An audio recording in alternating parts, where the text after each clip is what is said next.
श्री विदुर जी महाराज मैत्रेय मुनि से कहते हैं, भगवान कुछ हमारे प्रश्न हैं तो मेरी जिज्ञासा का आप समाधान करें।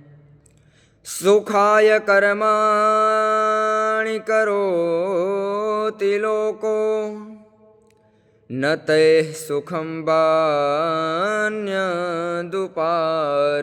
वा विन्देत भूयास्तत एव दुःखं यदत्र युक्तं भगवान् वदन्नः।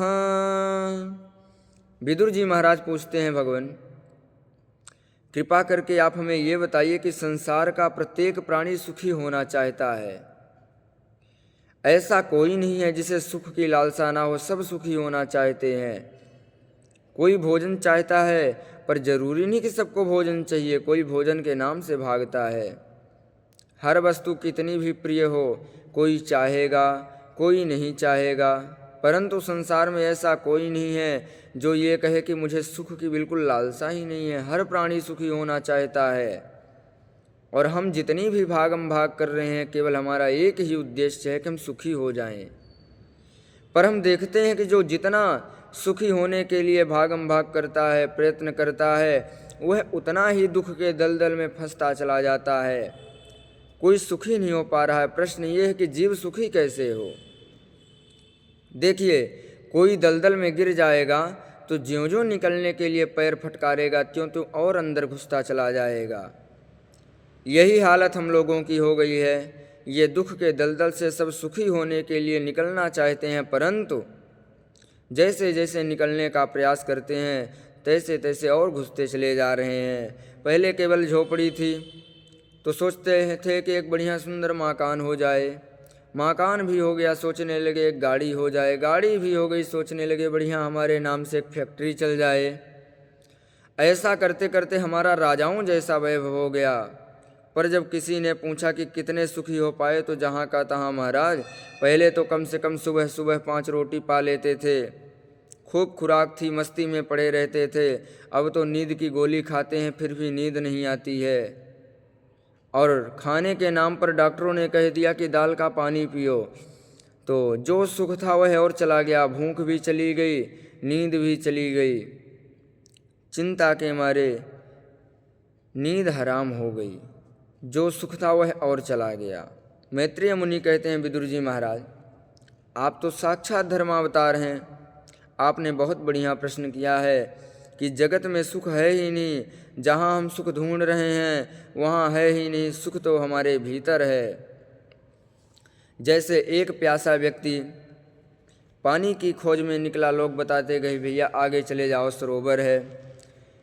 चलते चलते उसको सरोवर का तट भी मिल गया, और सरोवर के पास जब गया तो वहाँ विडंबना यह थी कि काई जमी हुई थी। आपने कभी कभी स्थिर जल में काई जमते हुए अवश्य देखा होगा। इतनी काई की परत लगी हुई थी कि पानी की बूंद नहीं दिखाई पड़ रहा था। पानी ढक गया, पूरा जल। अब प्यासा चारों तरफ दृष्टि डालता है, देखता है, पानी की कहीं बूंद नजर नहीं आती। दूर दूर तक दृष्टि घुमाई तो सरोवर के चारों तरफ रेगिस्तान था। सरोवर में पानी है पर काई के कारण दिख नहीं रहा है, ढका है। रेगिस्तान पर दृष्टि डाली तो रेतली भूमि पर उसे जल की तरंगें नजर आईं। इसी को कहते हैं मृग मारीचिका अथवा मृग तृष्णा। कभी कभी सड़क पर आपने चलते समय जरूर देखा होगा कि जब हम चलते हैं तो आगे हमें पानी भरा नजर आता है, परंतु वहाँ जाने से कुछ नहीं है, पानी की बूंद नहीं है, और दूर से देखो तो अस्पष्ट जल दिखाई देता है।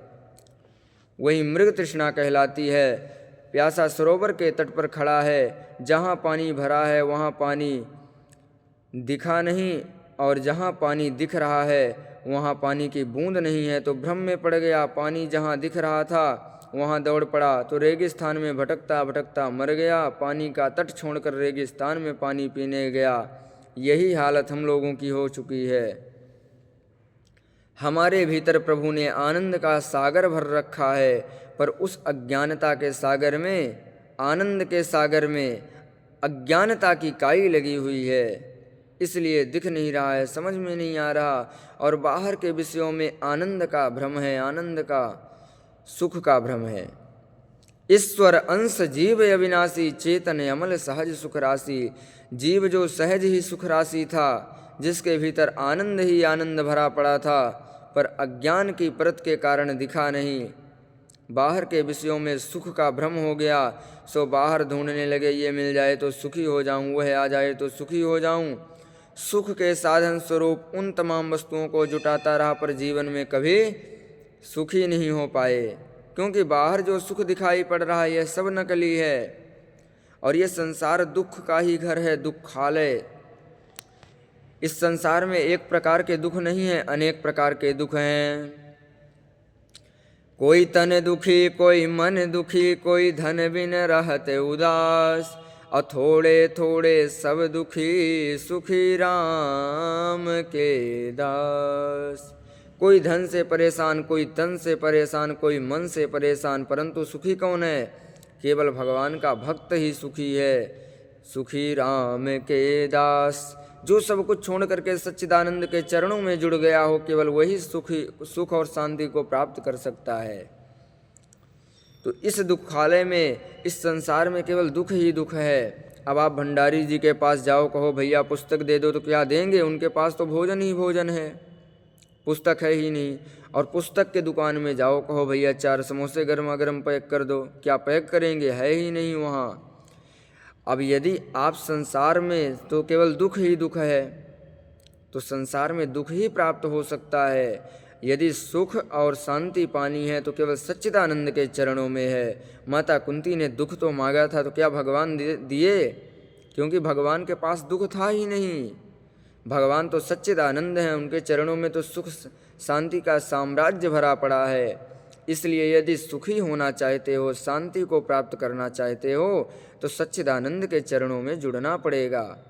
और यदि संसार की वस्तुओं में बिल्कुल दुख ही दुख है, यहाँ सुख संसार में नहीं है, केवल सच्चिदानंद में सुख है। इसलिए ये जितना भी दिख रहा है सब असत नाशवान है, क्षणभंगुर है। इसलिए केवल भगवान के चरणों में ही सुख और साम्राज्य है। सभी को राधे राधे। आप सभी वीडियो को ज़रूर श्रवण करें और चैनल को लाइक करें, और चैनल को सब्सक्राइब करें, वीडियो को ज़रूर लाइक करें और लोगों को शेयर भी करें। जय माता दी।